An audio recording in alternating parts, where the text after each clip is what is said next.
This is Mr. MegaManFan. Like, share, comment, and subscribe. You know all the things to do. And what I have here is my Sega Master System, but not the same Sega Master System that I had before. No, this one has been modified by Ivory Tower Collections for an RGB bypass and an FM sound switch. So now I can toggle different regions where the game has FM sound, and if it's built into the code, I'll be able to hear it on my TV. Plus, with the RGB bypass, the colors will be clearer, the jail bars will be gone. Scaling it up through the RetroTink 4K should look beautiful now, so why don't we get right to that. Now, this video has been over a week in the making, and the reason why is because there was a little bit of a snafu with the cables that I ordered for the Sega Master System. Despite them coming from a very high-quality seller, one who immediately dispatched a replacement cable for me, the cable that I originally bought was not showing red. And so high was the quality of this cable maker that Jesse at Ivory Tower insisted that a wire must have come loose in shipping when he sent the Sega Master System back to me. So he said, please return it. I will pay the postage. You won't have to pay anything. I will check my work and make sure that the wiring is sound. So I sent him both the Sega Master System and the cable, and to his surprise, to his great surprise, it was in fact the cable that was bad and not his work.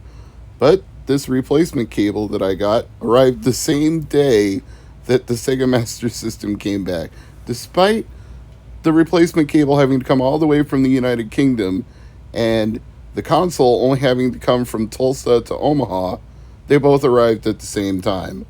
And if you want to hear a rant about the postal system in Tulsa, just talk to Jesse, because he'll tell you it's the absolute pits. But now I'm happy to see that with the replacement cable, red is showing up as it should, and everything looks good here. So let's get into some actual gameplay. Now, as you've already seen, I've been using an EverDrive from Crix to run the Sega Master System test suite, but I'm also going to use it for the ROM of Wonder Boy 3. But if you put the cartridge in with the Japan region toggled on the FM sound switch, it's going to do this whether it's using a ROM or the physical cart. It's going to boot up with a Sega logo and say Monster World 2. And you will hear the FM sound in the game with the switch toggled. In Japan, the FM sound was there by default, so people who put in their cartridges just heard it. But here, we have to unlock that ability. Even though the hardware is capable of it, it was not present in the model that they shipped.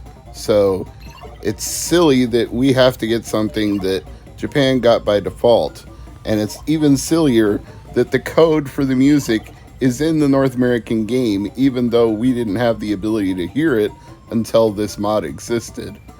There's some weird stuff going on with Sega with the Master System. It's very hard to explain the logic, but at least they used the same code in both versions of the game, which just goes to show it only changes the title of the game depending on what region you're in.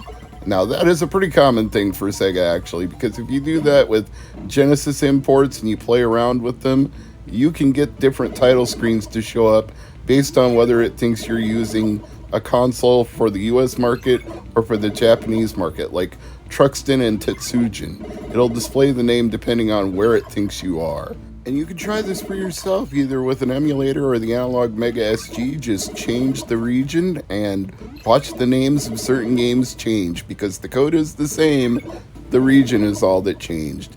And by changing the region here, we unlock FM sound, even though the gameplay is still in English. It didn't change the text to Japanese, it just changed the soundtrack.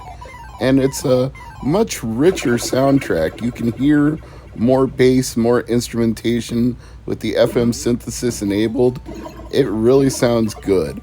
In these early levels, it may not be as noticeable, but once I get into the first main area of the game, to me, it's crystal clear. Let me fast forward a little bit. In fact, I'll just go quiet for a little bit so you can hear what it sounds like for yourself.